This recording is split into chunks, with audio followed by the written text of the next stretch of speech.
Number, I think number 11. Okay, why don't we Number 11. Yeah. B is wrong as well. Which one? 8? Number 11, B. Okay, Is 11. wrong. Mm-hmm. That'd be 4, and then,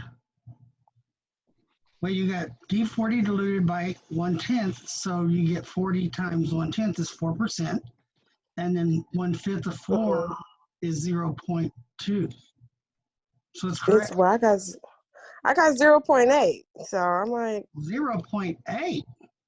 Mm-hmm. What is, if you got 4% times 1/5?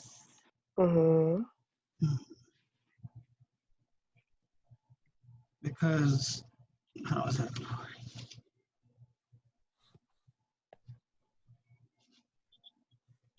Yeah, 4 times 1/5.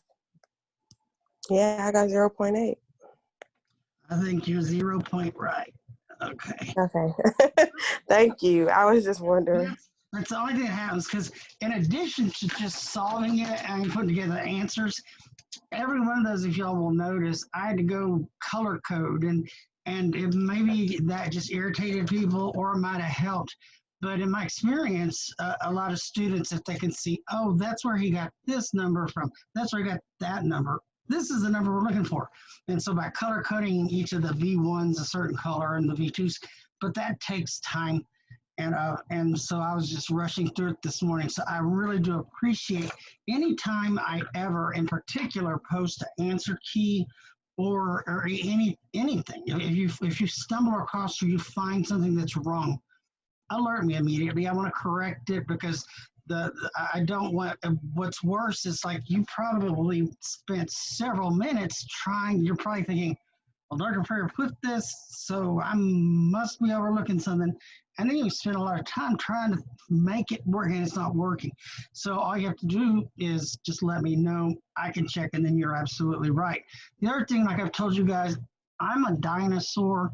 I do check my email. My computer makes a bing. When I get a text, my machine makes a bing. But the best way to get in touch with me is call. So if there's ever an urgent situation or something important, just give me a call. It takes 1 second. It's much faster. And I got big fingers, fat fingers.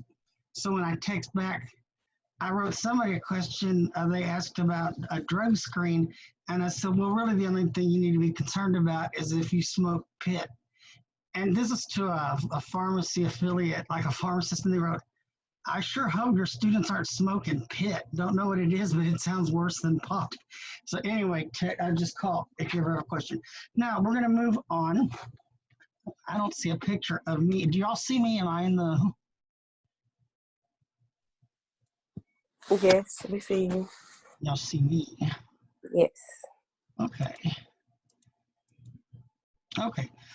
Well, so this is being recorded, so anything anybody is saying, you're going to be recorded, but none of your images are showing.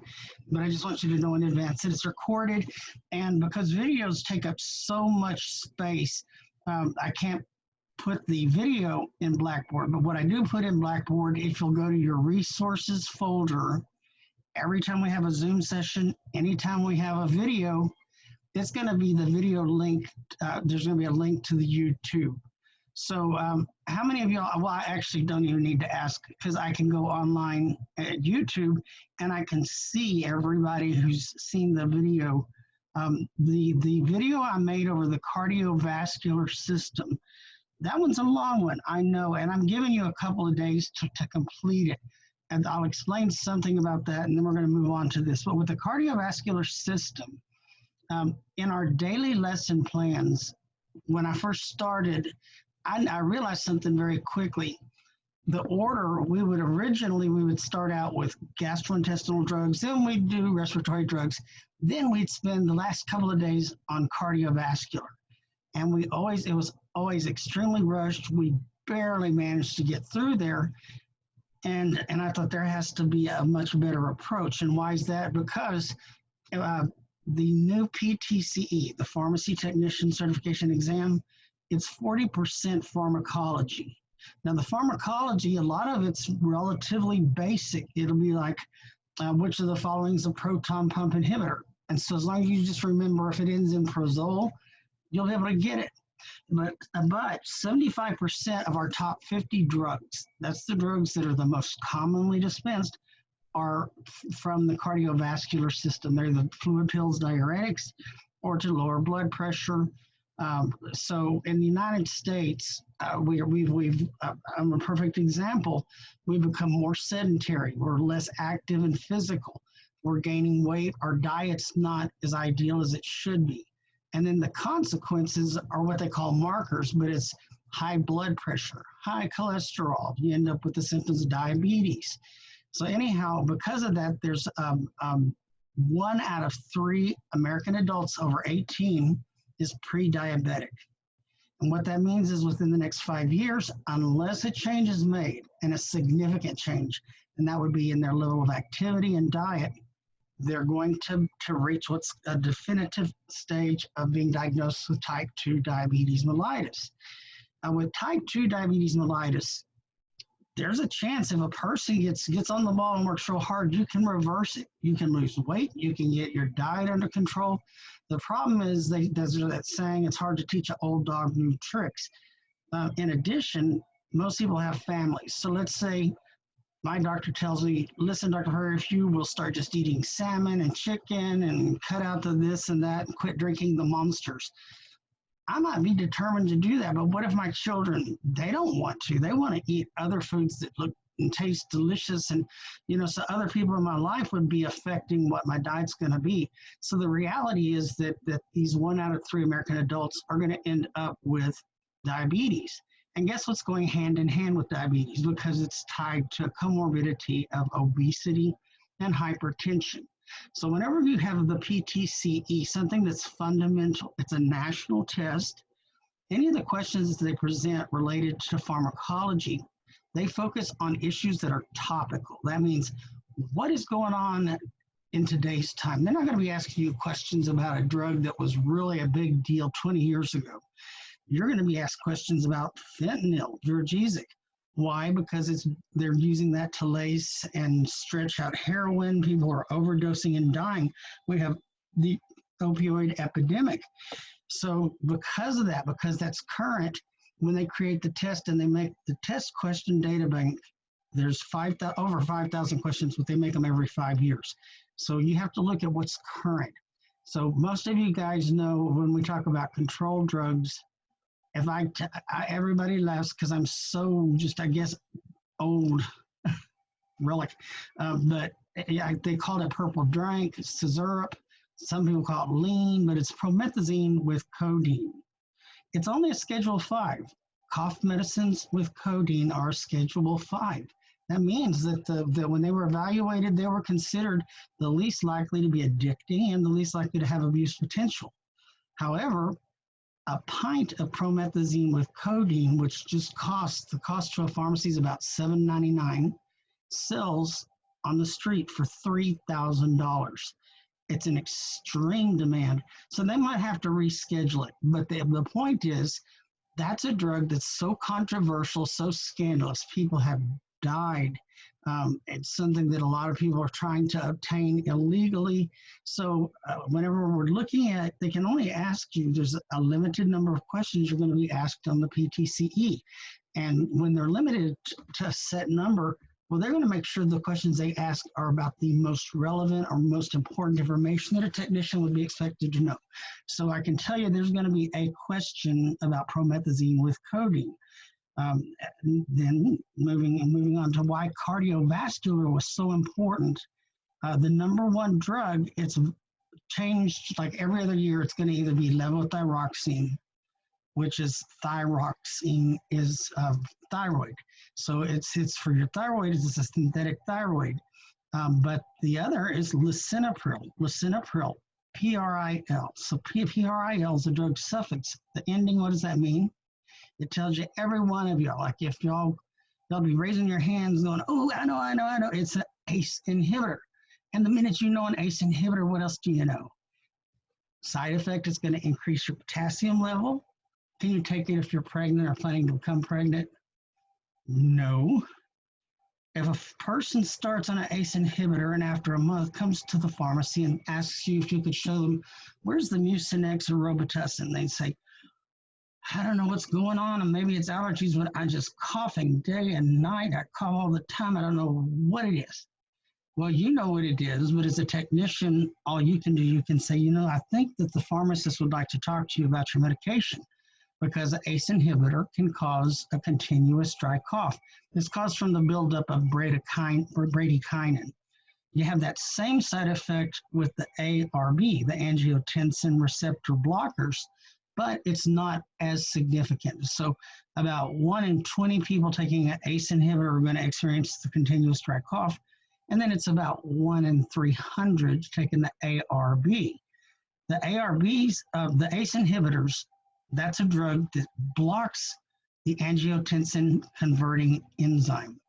By blocking that enzyme, then it prevents angiotensinogen from being converted to angiotensin. Angiotensin, when it reaches the blood vessel walls, it triggers receptors that cause vasoconstriction. So if you prevent angiotensin from being formed, it's going to ultimately lead to relaxed blood vessels, which enables the more space, more relaxation in your circulation, lowers your blood pressure. Now the ARBs, the angiotensin receptor blockers, they don't deal with angiotensin. Instead, they go directly to the receptor. They block that angiotensin receptor. So it doesn't matter how much angiotensin is in the system, they're blocking the receptors from being stimulated. So both of the drugs, the end result is the very same. They're working by somehow minimizing or preventing exposure of the receptors. So the ACE inhibitors work by blocking the enzyme that's going to convert angiotensinogen to angiotensin. You understand this, and that means there's less angiotensin to stimulate the receptors in the blood vessel walls. The angiotensin receptor blockers, they block those receptors from being stimulated. So both drugs, one's called a cousin. The ACE inhibitors were discovered about 15 years before the ARBs. And the ACE inhibitors, they revolutionized medicine. One other advantage is not only do they improve the dynamics of your blood pressure, it lowers your blood pressure because it prevents that vasoconstriction, particularly in the kidneys. It turns out they discovered over many, many years, they did something called a retroactive. They went back over 15 years, over 10 years, and they looked at these results from diabetic patients that were taking the ACE inhibitors. They realized that the ACE inhibitors helped protect the kidneys from damage related to somebody with newly diagnosed type 2 diabetes. Well, now the ARBs, they're considered a cousin just because they've worked by virtually doing the similar or same thing. They block stimulation of the receptors of the angiotensin receptors. But because it's a whole different mechanism of action, it doesn't have the same identical side effect profile, but it's similar. So with the ARBs, they elevate your potassium. You cannot take if you're pregnant, and they still can cause the coughing. It's just less than the ACE inhibitors. So anyhow, those are just two examples. If you look in the top 5 drugs that are dispensed over the last 10 years, and you can count on, you're going to be seeing these drugs on your PTCE. 40% of the PTCE is pharmacology. And so that's one reason I went ahead, I took the time. If you notice, as you go through, I created a PowerPoint. I created the PowerPoint slides in a format so that you can easily print them with 6 slides per page. And then I made 3 videos, a part 1, 2, and 3. Those videos are loaded on YouTube. So even past this sequence, in 2 months, if you're studying for the PTCE, you can go watch those videos. Again, you'll have your notes. Why is it important? Because, as I mentioned, 75% of the drugs are in the top 50 are in from the cardiovascular system. And so I had an option. One option is, yeah, y'all saw how quickly we had to read through the cardiovascular chapter, and I could have gone through the pre-made PowerPoint that comes with the book. But I didn't feel like that would do you much good because basically I'd just be reading excerpts from the book. Instead, I built that specific presentation of those videos mindful of the information. I just remember, guys, I'm not just a pharmacist, I'm a pharmacy tech. I was being mindful of what do I need to know as a technician so that I can best do my job? What kind of information is going to help me best help the pharmacist? Help me know which steps to take if I'm dealing with insurance claims, whatever. Well, anyhow, you've got that with the cardiovascular, and I do understand one video is 25 minutes, one's 45, one's an hour. And so you've got plenty of time to be watching those. And you've all completed the exercises and assignments, and you all did excellent on the first drug test, the drug indication, the drug brand generic. Now, I've done the same thing for the gastrointestinal and related diseases. One of the things about the GI system that I really love, you're going to find in pharmacy practice, especially community pharmacy practice, one of the most important aspects has to do with over-the-counter medications. Why would that be? Well, you think about it. If you're sick, let's say that you're nauseous, you feel like you're going to throw up, you don't want to have to go sit and wait in an emergency room in a hospital for several hours. You don't even want to have to go to a doctor's office and wait for hours if there's anything you can do or take that will help give you relief and get you through the nausea and vomiting. So what do? You go to the pharmacy. And guess what? The pharmacist, the pharmacy technician, they're the most accessible members of the healthcare team. And that's what's essential as a pharmacy technician. If somebody comes up to you and says, where's the Imodium? Well, immediately you know, what's Imodium? What's the brand name? What section would it be in? Well, if you don't remember, if you didn't learn it, you're not going to even know where to begin. But the minute somebody asks you, where's the Imodium, you're going to know, well, it's diarrhea. And then after this lecture, you're going to be remembering a few things. Now, as a pharmacy technician, you cannot make a recommendation. You can't even tell a patient, oh, I had diarrhea and I took this. You're not able to do that.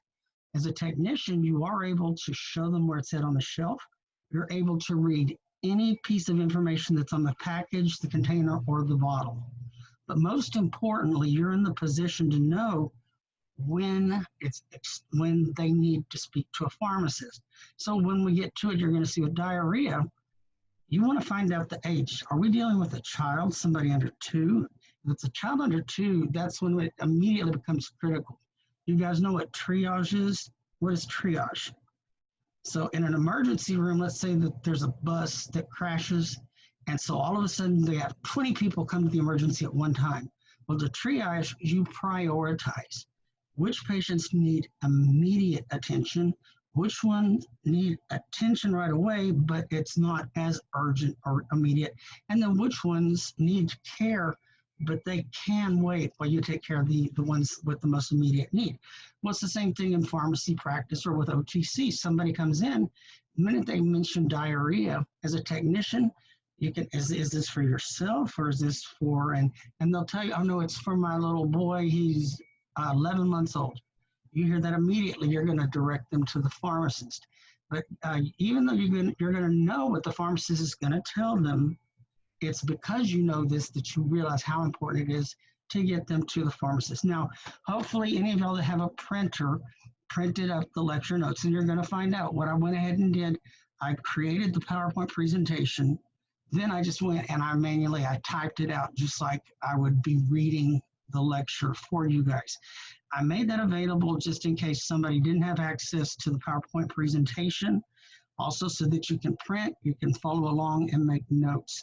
So the one thing I don't want is I didn't want somebody to just print those notes up and then not pay attention to this, because I will be adding extra information. However, what I did post, it's in your resources under the gastrointestinal, you'll see all those links. I posted a link of the table of all the drugs, posted the PowerPoint, the PDF of the PowerPoints, and then I posted the entire lecture. It's in a Word document. So let's go ahead and get started. Again, if you have a question while I'm presenting, You can send me a text message. Otherwise, this is being recorded. Depending on how long it takes, if we take a break, I'll give you all a chance to ask questions, and then I can address them when we get back, when we return. So let's get started. Drugs. So we're going to be talking about the GI system. We're going to talk about one of the most important, the most common gastrointestinal conditions, and it's GERD, gastroesophageal reflux disease. Gastroesophageal reflux disease represents several different kinds of stomach issues. It can just be anything from heartburn, or it can be acid indigestion. It can be something that's structural, but it all falls under the category of gastroesophageal. So G, gastro, E, esophageal, reflux, R, disease, GERD. Peptic disease, that's lower in the stomach. Ulcerative colitis. So ulcerative, that's just exactly what's an ulcer. You think of an ulcer, that's when you have an erosion in the membrane of the top layer of the skin lining. Colitis, this is in the colon. About Crohn's disease, we're going to talk about gallstones, diarrhea, constipation, and related.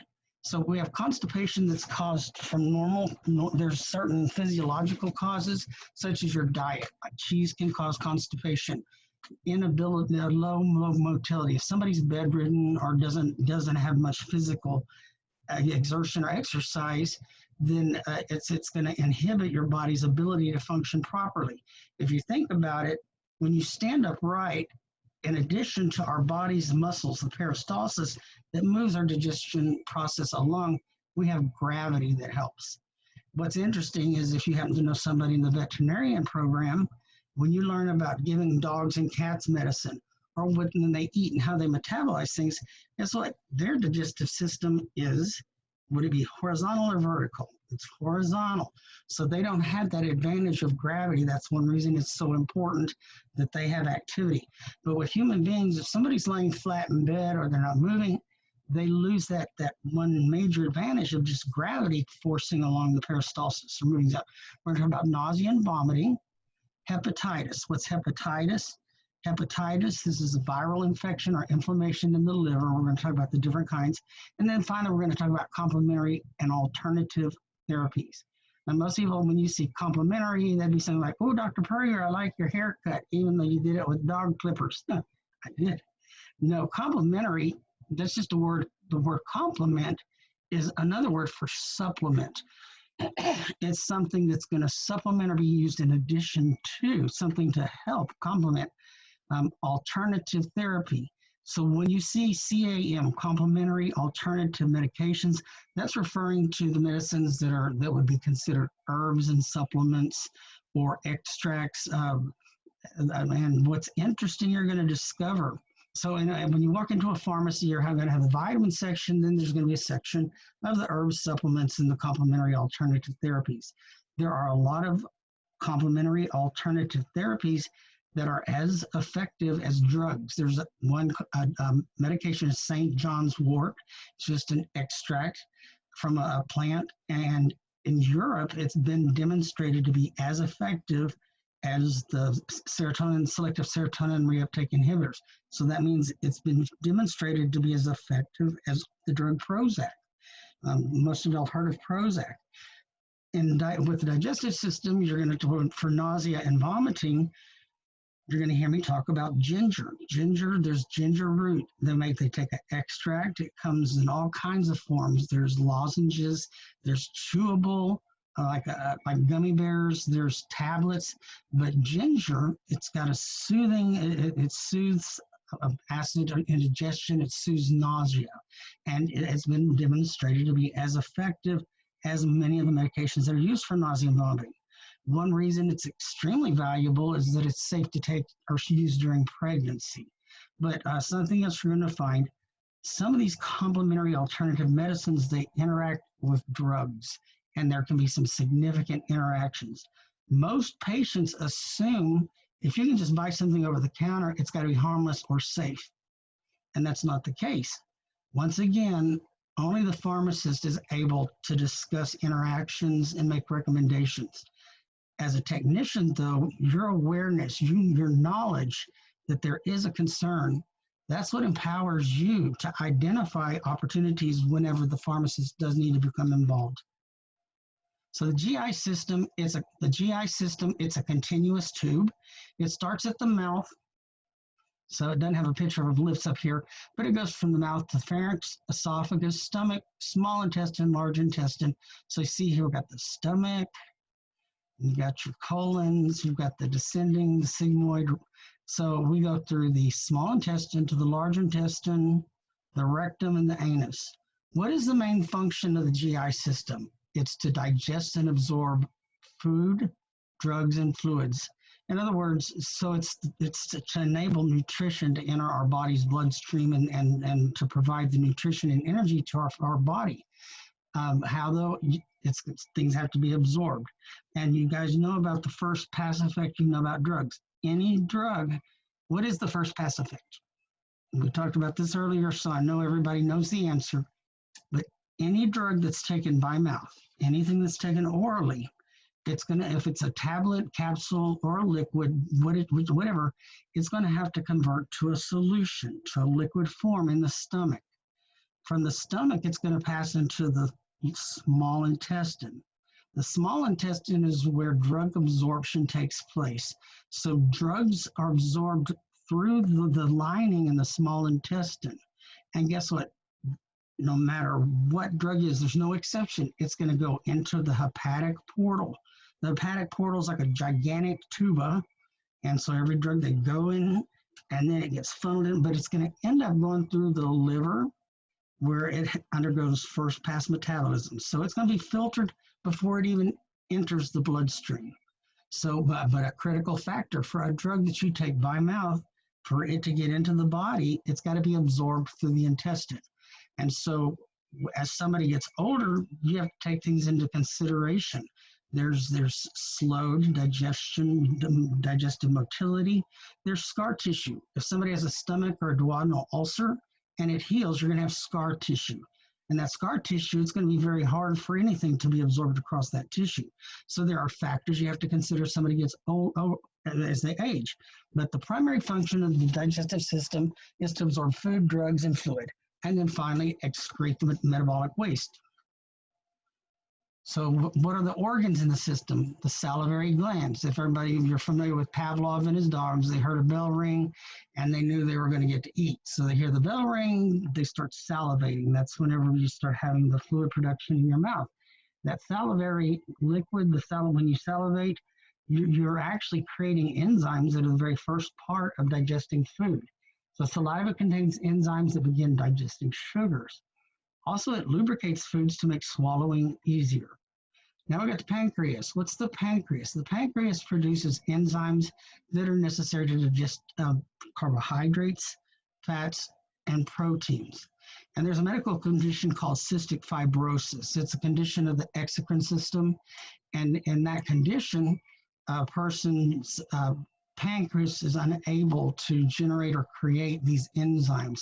So a person born with cystic fibrosis has to use artificial, or they take them actually in a pharmacy.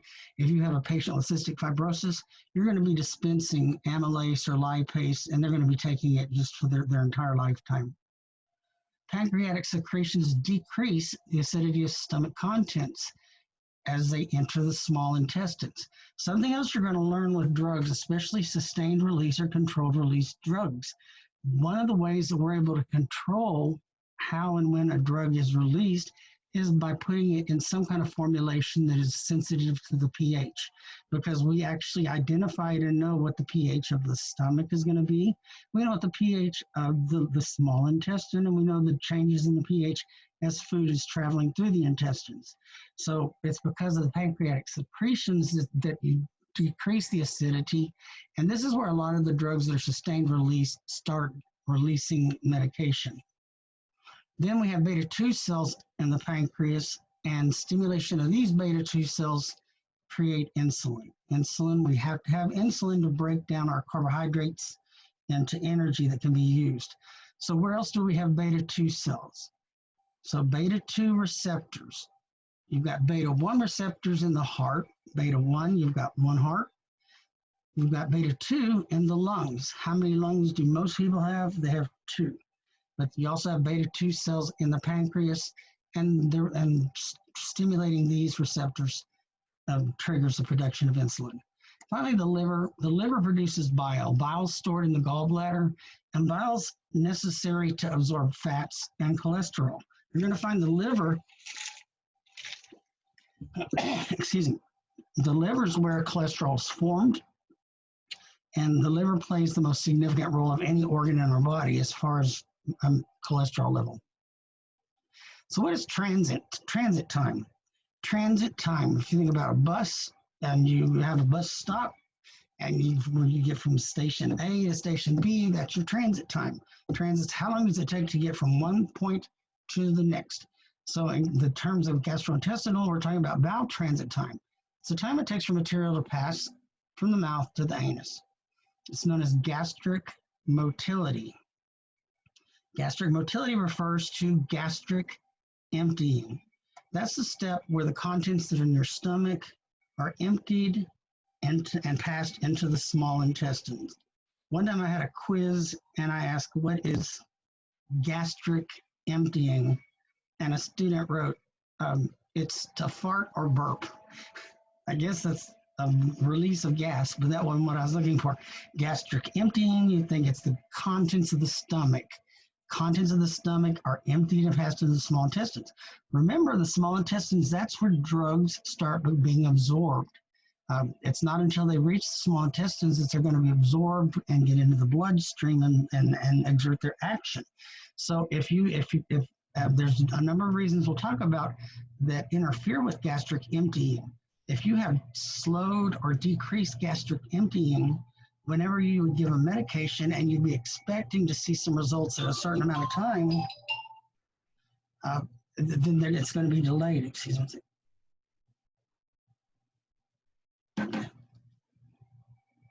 So the content transit through small intestines and then finally the colon. What affects gastric motility?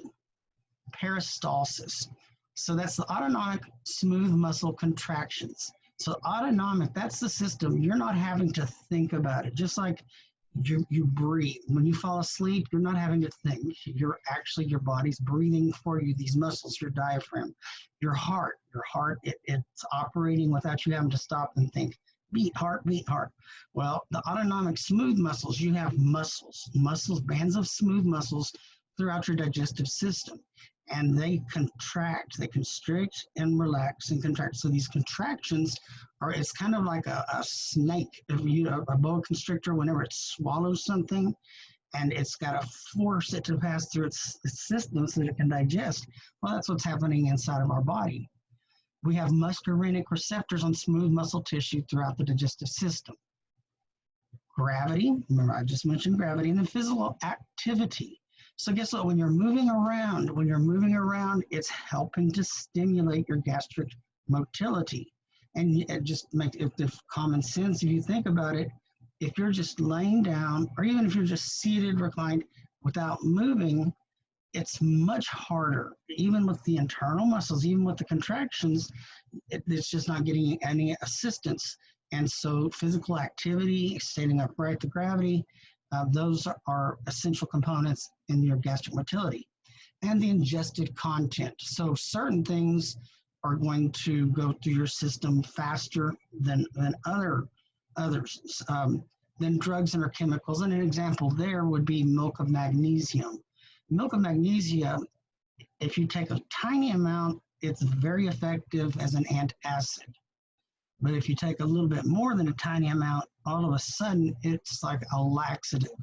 And on the bottle, this is something I learned a long time ago as a pharmacist. It'll say, it may take up to 6 hours.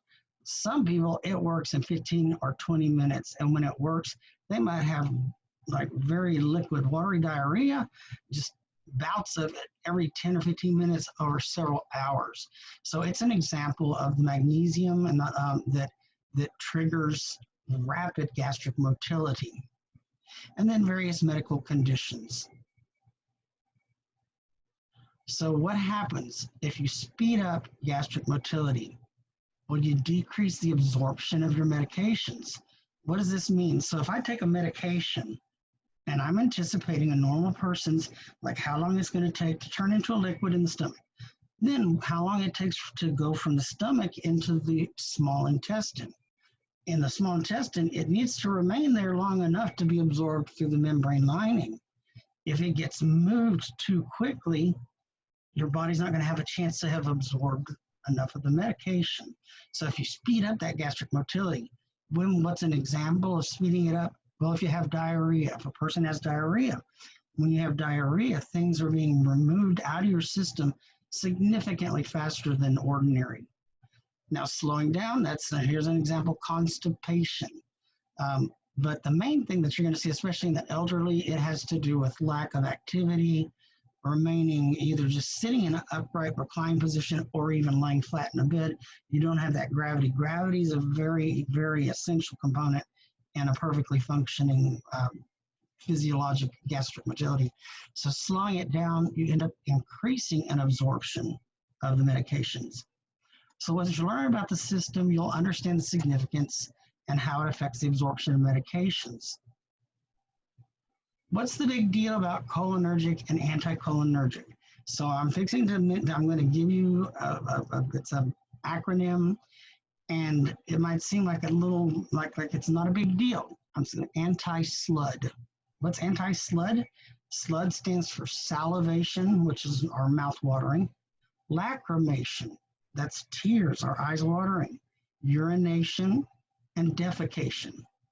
So when we talk about, when you hear the word anticholinergic, I want you to automatically remember anti-SLUD. So if a drug's got anticholinergic side effects, that means it's going to cause a dry mouth, dry, irritated eyes. It's going to interfere with your ability to urinate. It's going to cause constipation. And if a drug has cholinergic properties, it does just the opposite. If it's cholinergic, you're going to have a blurry vision, a lot of watery eyes, and you're going to have faster than normal digestive processes like defecation.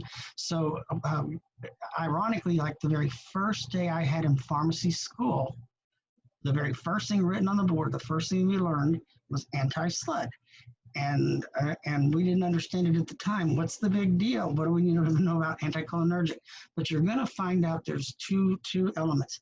One, there are drugs that are anticholinergic, and they're used specifically because they're anticholinergic. We're specifically targeting cholinergic or muscarinic receptors, and we're using them specifically because they are an anticholinergic drug.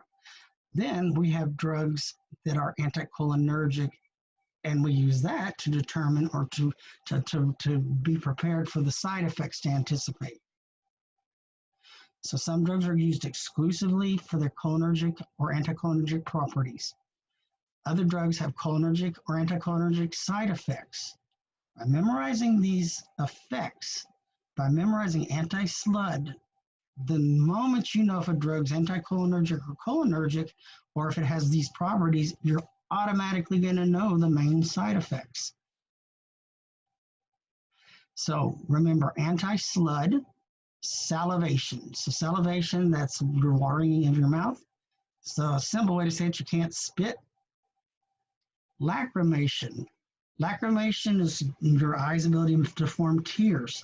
So anti-SLUD means you're not able to make your tears. You have dry eyes. And this causes difficulty seeing. So when you don't have enough moisture in your eyes, it can result in blurred vision. It interferes with urination. You have muscarinic receptors in your urinary bladder. And so when you have the anticholinergic activity, it's going to interfere with your bladder's ability for you to control that bladder, and it's going to make it more difficult to urinate. And then defecation, constipation. So guess what? Especially if anybody, you won't ever hear me say this, but this is something that I've seen students use to remember. You can't see, you can't spit, you can't pee, and you can figure out the rest. It's just one way to remember. It's a great big deal. You're going to understand with the more drugs, every single drug, whether it's cardiovascular, if it's respiratory, even some antibiotics, it's that if the moment you find out whether this drug has cholinergic side effects or anticholinergic properties, you automatically know these major effects to expect. So what's a prokinetic? A cholinergic drug. Prokinetic stimulates gastric motility. It helps move things along. We have one that's used, this is one of the most common drugs. I think it's number 26 in our top 200 drugs. If you work with long-term care or in a group with the nursing home or with elderly, you're going to find almost every patient that's elderly is using Reglan for one reason, especially if somebody's bedridden. The Reglan, it stimulates the receptors to stimulate the peristalsis, to stimulate the gastric emptying and gastric motility. Otherwise, you end up with all kinds of problems with constipation. It interferes with absorptions of medicine, a lot of problems. We used to have a drug called Propulsid. It was cisapride. It stimulated the cholinergic, or muscarinic is one of the types of cholinergic receptors in the lower esophagus and lower esophagus sphincter. So this turned out to be ideal when, with infants that are born, a lot of babies that are born, there's two different sphincters in the esophagus, and these sphincters, when you eat and you swallow, the sphincter closes so that you're not having acid erupt back up into your mouth or into the esophagus. But some babies, when they're born, that this sphincter is not fully developed. So a lot of times they used to misdiagnose it and call it colic. A baby would eat and then it would just cry and be miserable. But once they realized that it had to do with this poor development of the esophageal sphincter, they thought, well, Propulsid came out. They had a suspension. It was used in infants as little as 1 month of age. It worked like a miracle drug, and it just took off throughout the world. The only problem is Propulsid had effects on the heart rhythm, and it also had multiple interactions. It had interactions with antibiotics like erythromycin that were so severe, it resulted in deaths. And so anytime you have a medication and somebody dies, it's going to be reassessed just to evaluate if it's really worth. And because we already had Reglan and we have a few other options, Propulsid was removed from the market. Anticholinergic medications. So remember, I mentioned that we use some medications specifically because they're anticholinergic. Bentil is an example. Now, when you're working in your community pharmacy rotation, I hope each one of you gets to count out some Bentil tablets. It's my favorite color of blue turquoise that you'll ever see. They're beautiful. Bentil, it's an anticholinergic drug that relaxes the lining in the lower digestive system. It's especially beneficial for people when they eat, they'll experience cramping just because whether it has to do with some damage to the muscle tissue that's responsible for peristalsis. For any number of reasons, it works directly on muscarinic receptors and helps them to operate more efficiently, but it relieves cramping. So whenever people have abdominal spasms or abdominal cramping, if you happen to sit next to somebody and you're hearing their stomach just growl and grumble, well, this is something that would help give them relief. It's considered antispasmodic because it's helping to treat and prevent spasms. It slows GI motility. So you wouldn't use it if somebody has a diarrhea because it's not really going to stop or halt that. But what it does do is it slows down GI motility, especially when the GI motility is going faster than normal, just because the muscarinic receptors aren't working as well as they should, or the muscles and the peristaltic tissue are not working as efficiently as they should. Also, when people do have digestive system problems, you're going to find out it's not always just taking a pill that's the solution to a problem. Many times it's lifestyle modification and it's modification of diet. And so when a patient goes to the doctor and they're complaining about all these issues, there might be a medication like Bentil that's going to help relieve, help prevent the spasms. But then another element is to address any lifestyle issues. I'll just give you two examples. One, smoking cigarettes. Smoking cigarettes, it's not just about what you're introducing into the lungs. You're also you're introducing a lot of different chemicals, many different chemicals into your digestive system, and they're responsible for causing irritation and creating some problems. The same thing with alcohol. Alcohol is very damaging. It's harsh on the system. Um, when I worked at Walmart, I watched something, and it was one of the most incredible learning experiences of my life. There was this lawyer. He worked for Vincent Elkins, one of the top law firms in the nation. He was at the top of his game. He came in wearing a suit that cost more than I made a month. Uh, but just one day he comes in and he has all these medications, and I noticed he was seeing a gastroenterologist. And then just over a period of several weeks, he was just kept coming in and coming in, all kinds of different combinations of medications. And I could clearly tell there was something serious going on with his digestive system.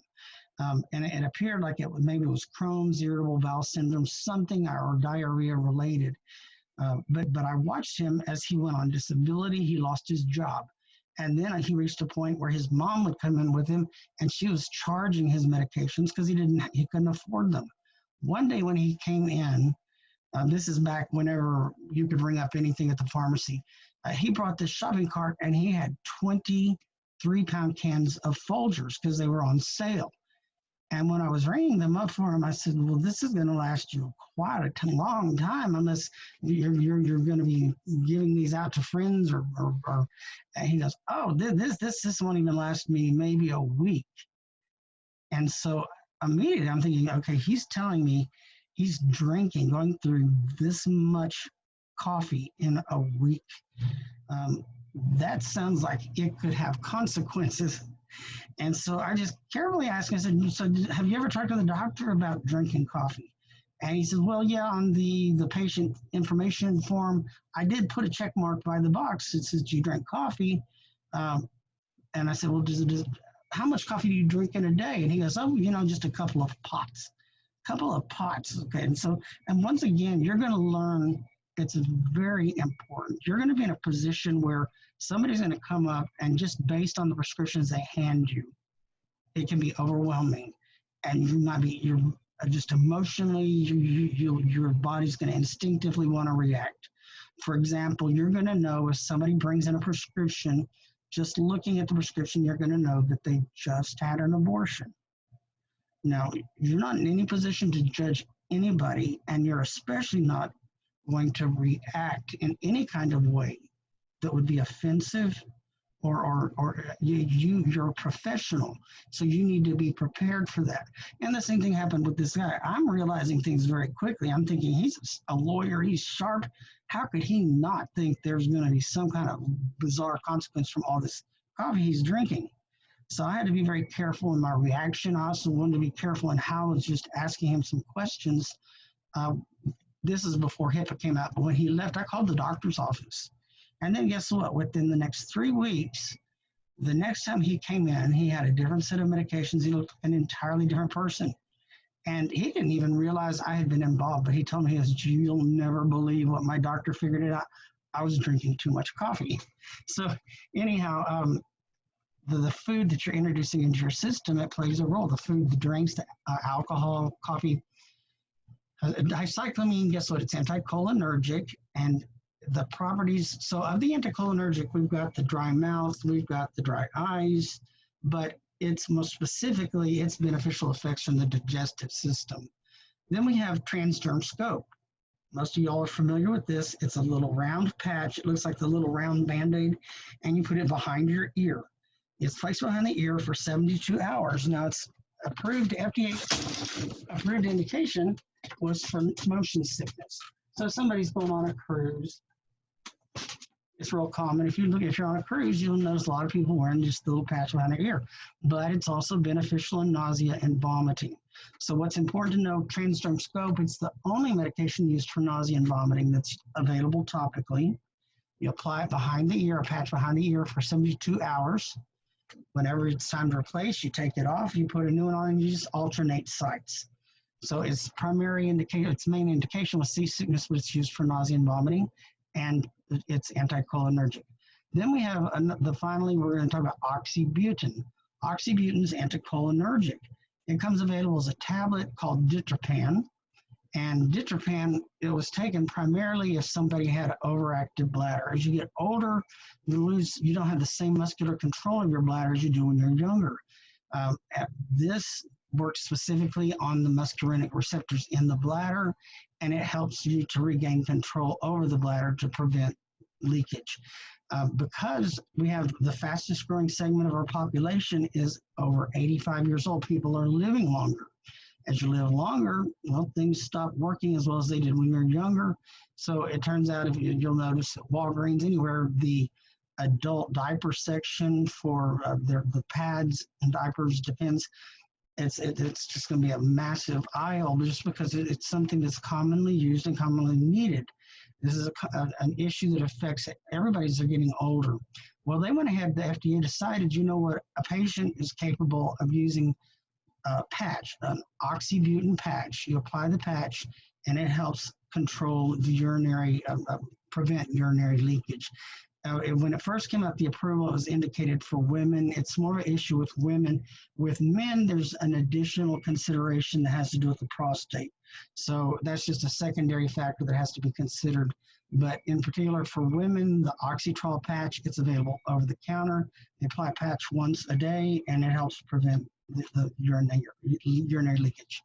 So the esophageal sphincter in the stomach. If you notice right here, here's your stomach, and right here is the sphincter. So whenever you eat or drink, that sphincter, it opens to allow the liquid or the food into the stomach, but then it closes. Whenever it doesn't close properly, whether it's due to a weak or poorly developed sphincter, or if the sphincter's just been damaged, you can damage it. Somebody who, there was a man that was they have contests where people see who can eat the most in the shortest amount of time. Well, if you're busy swallowing 300 hot dogs in 2 minutes, you're going to ultimately damage the sphincter. So the stomach's composed of multiple layers of smooth muscles. They're lined with glands.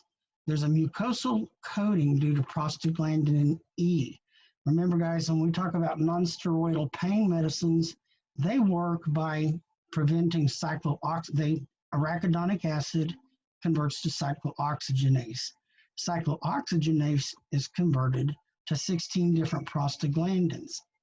Non-steroidal drugs, they inhibit the arachidonic acid from converting to cyclooxygenase. Well, that works great to prevent inflammation, but a consequence, it prevents the body from making prostaglandin E. And you need prostaglandin E to protect your digestive system. That's a mucosal protective coating throughout your system. So that's one of the reasons that the non-steroidal drugs can cause ulcers or be irritating to the digestive system. You have parietal cells that secrete hydrochloric acid. Antacids. Antacids are an example of a drug. So whenever we look at what's the definition of a drug is anything that has an effect, a physiological effect on the body. Some drugs, they work by blocking receptors from being stimulated. Other drugs work because they are so similar to a naturally occurring receptor, they're able to trigger receptors in our body. We have some drugs that work because it's kind of like a bug poison. If we have an infection caused by a bacteria, we can take an antibiotic. The bacterial cell walls are vulnerable, and so the antibiotic kills by disrupting the cell wall.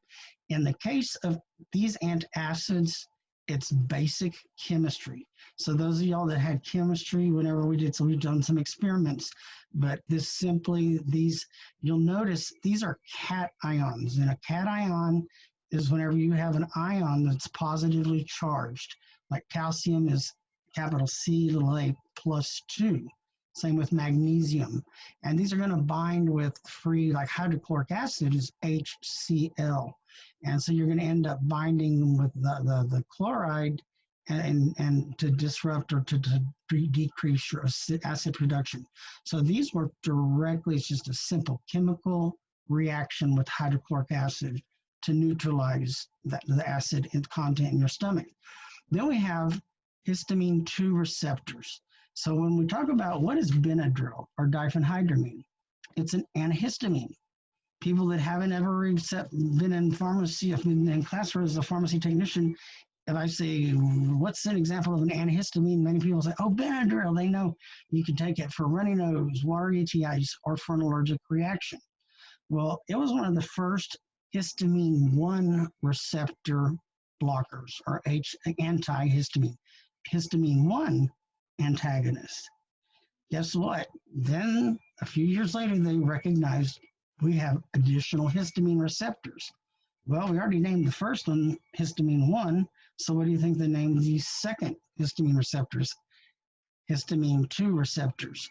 The histamine 2 receptors, they're on the skin and throughout the body, but they are predominantly in the digestive system. And so they, whenever you stimulate a histamine 2 receptor, it triggers acid production. So it was right when I finished pharmacy school. It was brand new. Somebody won a Peace Prize award.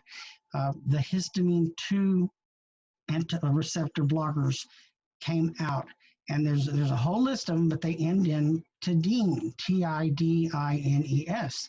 So you're going to see on that chart that I posted in your resources page, you're going to see as you're doing your worksheets and going through. But when you see a drug that ends in tidine, it's an H2 antagonist. Now, how is it that it just so happens a bunch of generics are going to have a suffix that helps you identify what the drug family or class? It's because in the United States, there's a United States Adopted Name Committee that is responsible for naming all generic drugs. And so whenever there's a drug that is chemically similar in structure or is in the same class, they identify and create a prefix or suffix, and they're going to assign that to any drug that comes out that's in the same family class or molecular structure. And so in this case, any of the H2 antagonists that came out, they named them so that the suffix is Tidines. Then a little bit later on, so then the tidines were discovered in the mid-80s. The prazoles were discovered in 1990, and the prazoles, they work by blocking the proton pump. The proton pump in your parietal cells pumps out hydrochloric acid. So if you inhibit this proton pump, you're preventing the production of hydrochloric acid. When the proton pump inhibitors first came out, they were originally FDA approved to be used only for 2 weeks. Everybody was terrified. They thought, oh my, if you take a proton pump inhibitor, your body's not going to make any hydrochloric acid, and that's going to cause cancer and all kinds of problems.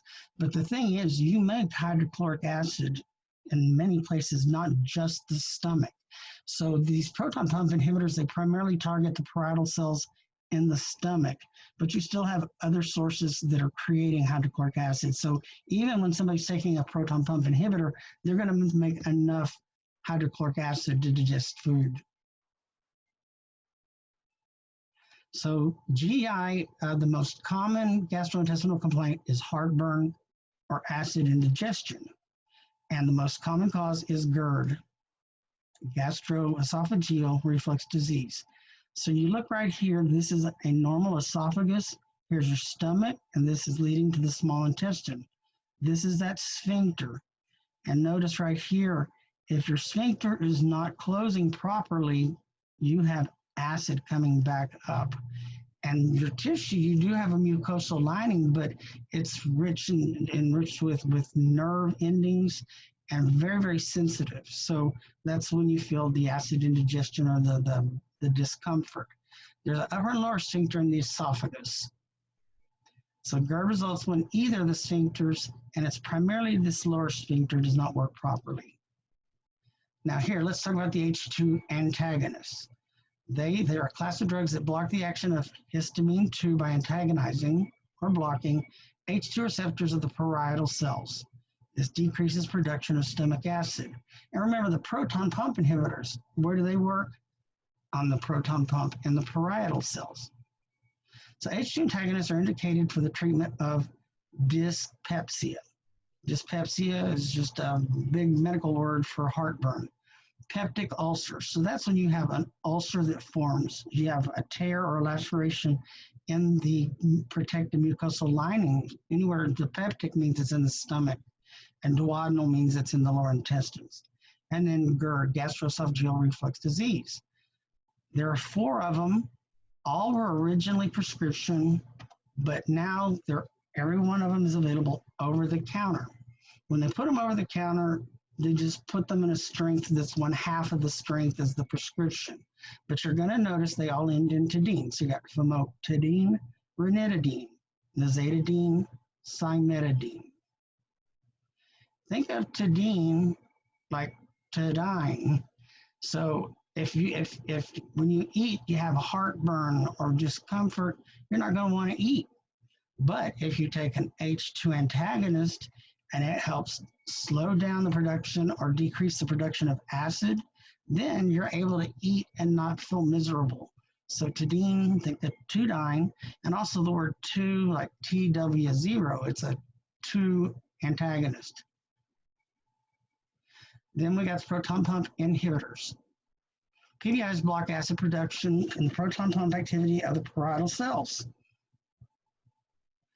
It's indicated to treat, so at the very beginning, this is all the same as the H2 antagonist.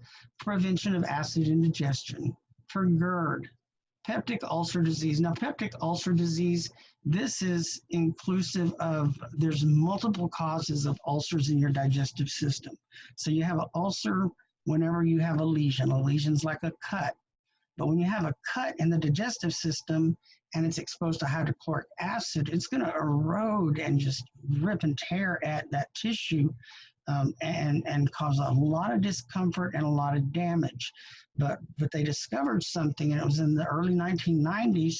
It was a pharmacist. He was a pharmacist that became a doctor, and then he went in and he earned a PhD in infectious disease. And he was also, he's the one that discovered that some ulcers in the stomach were attributed to H. pylori, a bacteria. So previously, it was just assumed when people had ulcers, it was because of stress or because of their diet, like alcohol, smoking. And then we've got Zollinger-Ellison syndrome. All of the proton pump inhibitors were originally prescription only. Now, all of them, with the exception of ones available as over-the-counter in lower strengths. And they end in Prazole, and there's more. Now, something else, this is something scandalous, and as you get more experience in pharmacy, it may affect you. Maybe you won't be bothered. But many of these drugs, they're called Me Too drugs. So the first one to come out was omeprazole, Prilosec. And then they had an exclusive patent. So whenever they discovered omeprazole, they apply for a new drug application. They're given 20 years patent exclusivity, but it takes about 10 years before the drug finally makes it to the market. Once it makes it to the market, they've only got 10 good years on their brand name exclusivity. After that, generics come out. Well, immediately, though, drug companies can be studying the molecular structure and playing with it to see if they can come up with something that's very similar, maybe works better, lasts longer, has some other property that's different or more desirable. And so one thing you'll see that we came out with pantoprazole, lansoprazole, rabeprazole. But where there's a scandal, one of the easiest things to do is to just simply move a molecule. Usually it's a methyl group, a CH3, and you just move it from one side of a molecule to another side. So we have SO and levo or dextro, dextro's right, levo's left, esomeprazole. All they did here was they just moved a methoxy group from one side of the molecule to the other. And so esomeprazole, when you take it, when it gets dissolved into a liquid, when it gets absorbed into the hepatic portal and goes through the liver, is converted to omeprazole. So it's not anything different, not anything special. Whenever Prilosec was prescription, it costs about $100 for 30 days worth. Then it goes over the counter, and it's about $15 to $20 for 30 days worth. Nexium, it's about $200 for a month's worth. So why on earth would why would a doctor write for Nexium whenever it's virtually identical to Prilosec? Well, guess what? The company that makes Nexium, they were brilliant. They made contracts with hospitals. They made a contract. You know what? You put Nexium on your formulary as your PPI, and we will sell it to you cheaper than the very cheapest generic you can find for any PPI. So the hospitals just nationwide adopted Nexium. If you went to a hospital and you needed anything for GERD, indigestion, you're going to get this purple capsule, a distinct purple capsule. And what happens when a patient leaves the hospital and they want to continue taking the medicine, they want to take what they used in the hospital, what worked for them. So when they leave the hospital, they're going to want to stay on Nexium. So it's kind of a scandalous reality of pharmacy practices. So of these, there's a couple of things to know. There's going to be 4 questions on your PTCE specific to unique drug dosage formulations. By that it means all these are available as an oral tablet or capsule. Some of them are available as a tablet that dissolves under the tongue. Only 2, the omeprazole and esomeprazole, are available by injection. That's something that's important to remember. And so in part, if you just remember Nexium, that's the one that's in the hospitals. And if you think about it, if there is an injectable form of a PPI, you would expect to have it in the hospital. So it'll help you remember. Pantoprazole, it's still prescription only. Now, what's interesting about pantoprazole, I've told you the story. They actually, Protonix, the brand name company, when they lost their exclusivity for generic, that their thinking was this: we're just going to open a generic company. We're going to make the generic. Since we're going to lose money to generics, we might as well own the generic company that's providing the product. So they created a company. They make the pantoprazole generic in the very same facility where they make the Protonix. And so in 2009, they accidentally sent out 4 million bottles of pantoprazole, 40 milligrams that contained 30 tablets. So pantoprazole, the generic. When you open the bottle and you look at a tablet, it actually had Protonix in red printed on the tablet. So they put the branded product inside the generic. But you're going to find there's many, many generics in a pharmacy that are actually produced in the same facility by the brand name manufacturer. Then Carafate. Carafate is a very unique, it's a one of a kind. We don't have anything like it. It's a drug that binds over the exposed ulcer by forming a chemical barrier. It's got a unique characteristic. It's attracted to enzymes that are released whenever you have a lesion in the digestive system, an ulcer. And so what it does, it turns into a gelatinous-like liquid, and it's attracted to the ulcer or the lesion, and it coats it. And it creates a paste-like barrier that binds. This barrier lasts 6 to 8 hours. And this barrier, it's almost like putting an occlusive dressing over a wound that you're wanting to heal. By covering it, by like placing this bandage over the wound, you're enabling the body a chance to heal on its own. It's very difficult for an ulcer to heal if it's just constantly being exposed to hydrochloric acid. But when you've got a covering, a coating. The thing with Carafate, though, it's a great big tablet, a giant tablet. A lot of times people have to break it in half, but it comes as a liquid, a suspension. The Carafate suspension is, it comes already mixed in pint bottles. It's stored at room temperature. So another aspect to the pharmacology questions on the PTCE has to do with where items are stored in a pharmacy. Many of the liquids that are suspensions, they have to be reconstituted and refrigerated. But there's an antibiotic, and I've told you this, guys, you'll hear it throughout the entire program. What antibiotic is a suspension, very commonly used in children. It's ready-made at room temperature, and that's sulfamethoxazole, trimethoprim, or generic Bactrim. Another is generic Scepter. They're both just 2 different companies, those brand names. But the question you'd be asked is, where's it stored? And people are inclined to want to put refrigerator, but it's not. It's at room temperature, so it's with your liquids. Same thing with Carafate suspension. It's a suspension that's just stored with your liquids, in the pharmacy shelves. So what we're going to do, we're going to stop right here because the next section moves on to diarrhea and goes further. We're going to pick up on diarrhea tomorrow. So what I want you guys to do, if you have not finished watching the cardiovascular videos, I want you to watch the cardiovascular video. You have one assignment today, which is a 50-question open note quiz, and it's really just an assessment. It's more of an assessment. You're going to be able to find the answers. You can look in your book. It's not one from the Navigator Plus. This is one I created, and it more specifically relates to the kind of questions that you're going to be facing as a technician, or the kind of information that I would want you to know if we're working together and I need you to assist me as best as a technician can assist. So you're going to find, I put it up to 45 minutes, but I think some of you are going to finish it much, much quicker. So it's listed in your course content assignment, and then you just click on that link. You guys remember, you enter your name. The passcode is always PIMA, all capital. When you complete it, take a photo of your high score and submit it to the assignment. Then with the remaining time, what time you have left, work on your drug cards. So the goal is to have 15 completed by Friday. So by Friday, you're going to have 27 completed. Our goal was 25. And so those extra 2, those I can use if you did not do so well on 1 or 2 cards. Well, then you've got these other 2 that I can consider. So last week y'all turned in 12. By Friday, you're going to have turned in 15, and you're going to still have plenty of time. 11 o'clock, Azalea, Jesus, and Kruti, you've got your Zoom session with Career Services.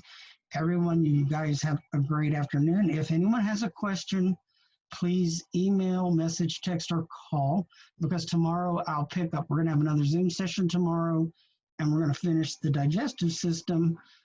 We're also going to have a Zoom session in the morning. I'm going to go through the exercise y'all did today, but I'm going to introduce percentages. The percentages and calculations, initially, it's kind of confusing, but then once you work through a couple of them, it becomes fun, and you'll feel like an expert in no time. So everybody, have a great afternoon. You guys are doing a wonderful, wonderful job, especially considering like nobody anticipated this. Being, distant education. It's been an incredible, fun, and interesting learning experience for us all. Okay, guys. And this is recorded. I'll put the link in your resource folder, and you just click on the link, and you can watch any part of it in YouTube.